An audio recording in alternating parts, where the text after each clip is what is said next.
And so I would like to invite everyone at the Bear Center to please join me on the observation deck or come to our viewing windows where we will be trying to get our little yearling Holly Bear out and about and down in front.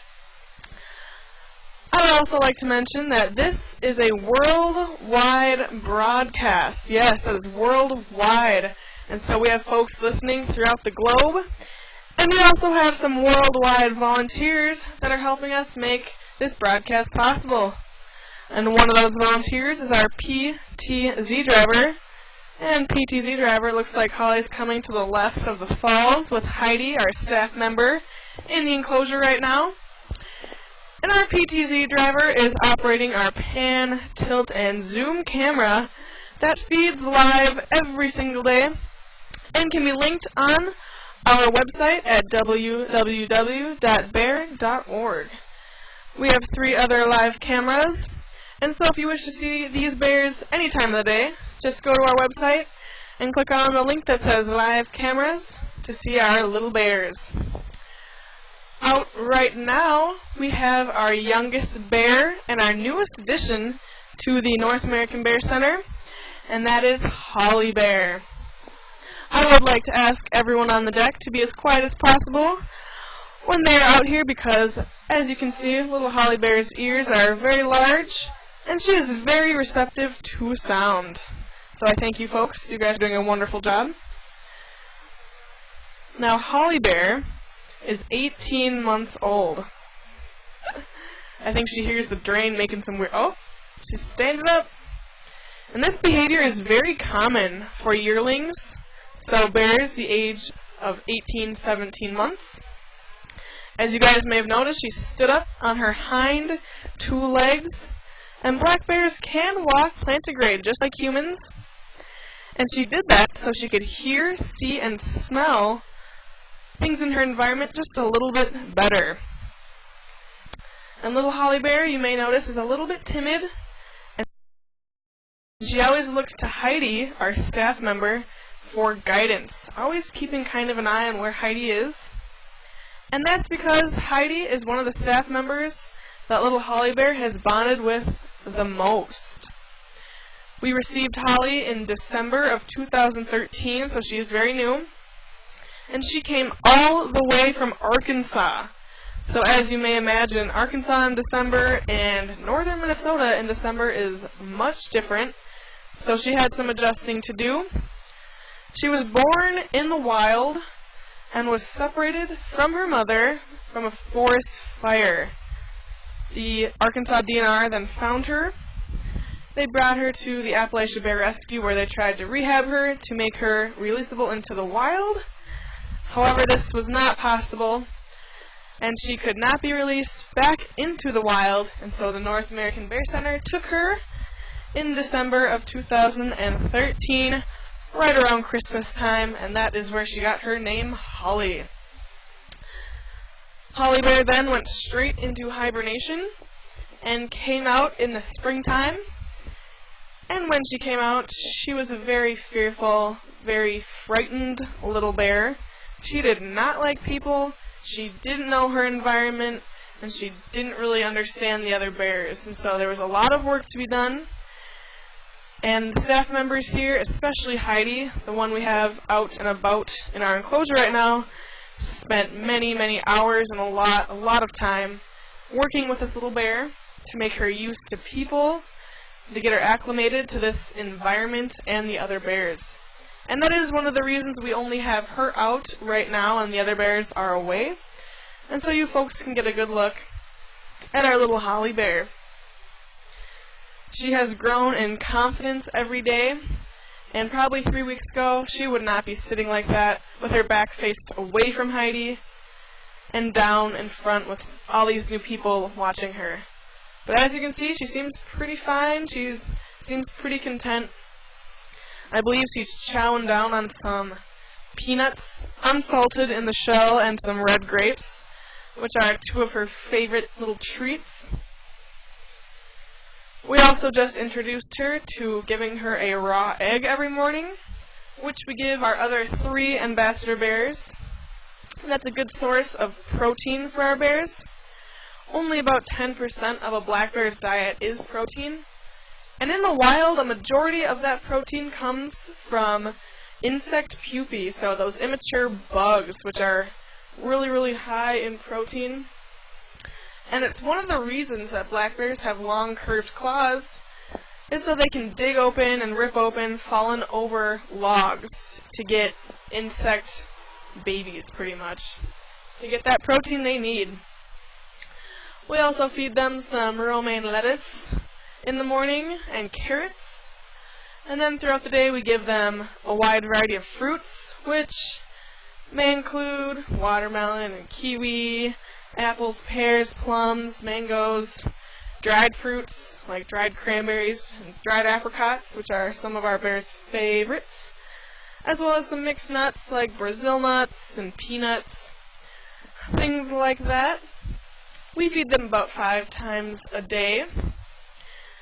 And in the wild, black bears' main food source is vegetation. They are omnivores, so first and foremost, they eat vegetation.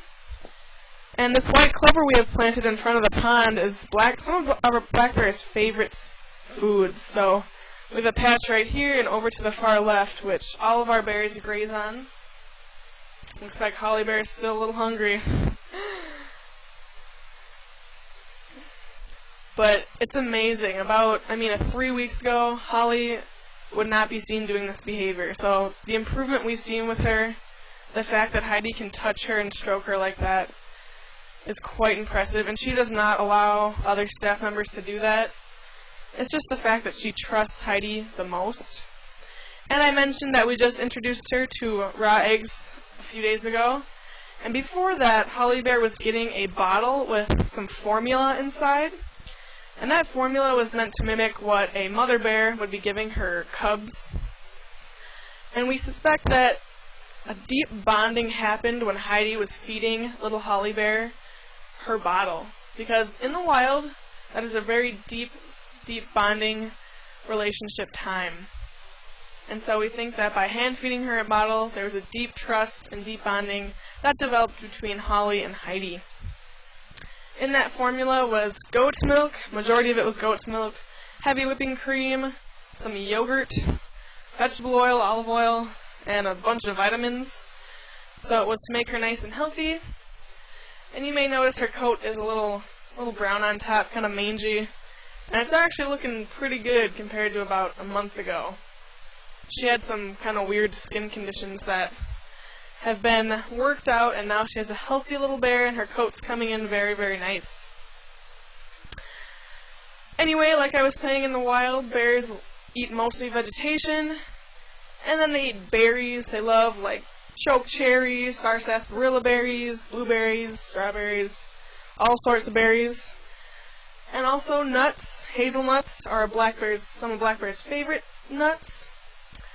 And they are opportunistic eaters, so let's say they come out of hibernation in the spring, and it's a bad food year, there's not a lot of food, and they come across a wolf kill or something like that, or a fawn that hasn't stood up yet. They may in fact eat that for sources of protein, but majority of the time they stick to those bugs to get their protein, and then vegetation, berries, and nuts are their main diet. We have 3 other ambassador bears here at the North American Bear Center. We have another female named Honey, and she is our beautiful cinnamon-phased black bear.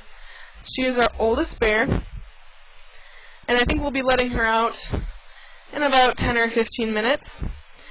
And a lot of times when people see her, they think she's a brown bear because she's kind of brown cinnamon in color. But she is, in fact, a North American black bear. She just happens to be a cinnamon phase. And only about 5% of black bears in Minnesota are this beautiful cinnamon color. Otherwise, the rest of them are black in color. We also have 2 males here at the North American Bear Center. We have Lucky Bear, who is 7 years old, and he and Holly, our yearling, are playmates. We've seen them playing together out in the enclosure multiple times, and we have seen very positive behavior, and we're really happy that they're playing together.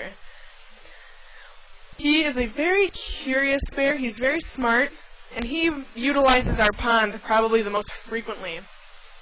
He is about 336 pounds, and he still climbs very regularly. Oh, looks like Holly's trying to see where her mama went, where Heidi went. She's to the far right, kind of by that fence in the scale. Anyway, our fourth ambassador bear is Ted Bear, and he is about 553 pounds. So he is our biggest bear. He is 17 years old. He's our oldest male. And he is our most social bear. He loves people. He just loves them. He's a charmer. He's very mellow.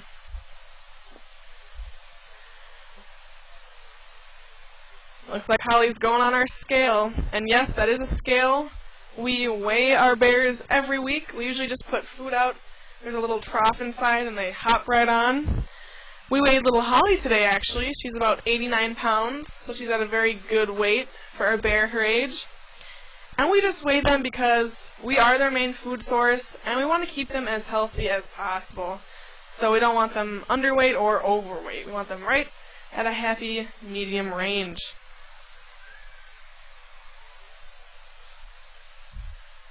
Once again, the quieter we are on the deck, the longer Holly Bear will stick around, especially now that her surrogate mother is gone.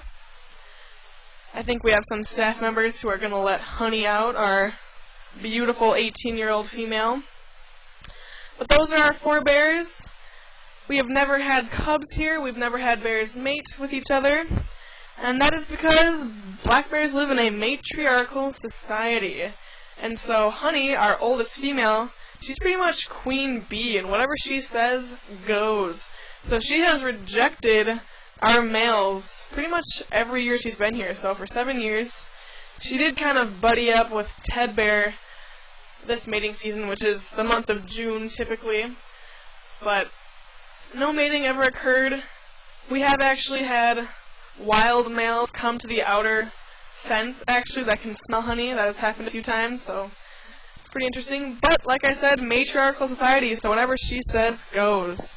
And in the wild, even, male black bears may compete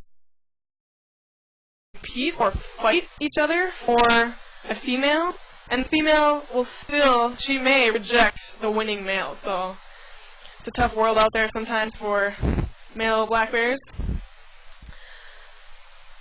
Otherwise, I would like to thank everyone here at the Bear Center, especially those of you on the deck for being nice and quiet. Looks like Holly Bear went to go check to see what's happening over to the right side of the enclosure. She might come on back over, though. We'll see. Black bears usually don't really like this kind of rainy, windy weather, but you never know. So thank you guys so much. I would like to also thank our worldwide listeners, and especially our worldwide volunteers who put in hours and days of their times to help make these broadcasts possible. So we thank you very, very much. We have 2 more enrichment programs today, one at 1 o'clock and then one at 4 o'clock p.m. Ely time. Hopefully it gets a little bit nicer outside. It's still kind of misty and gross here in Ely, Minnesota. But feel free, the pass you guys bought today is a day pass, so you can come and go. You can go into town, get some food, go shopping, check out the Ely area, and come on back before 7 p.m. and see what other bears we have out and about. So once again, I'd like to thank you all, and have a wonderful stay here in Ely and at the North American Bear Center. Thank you very much.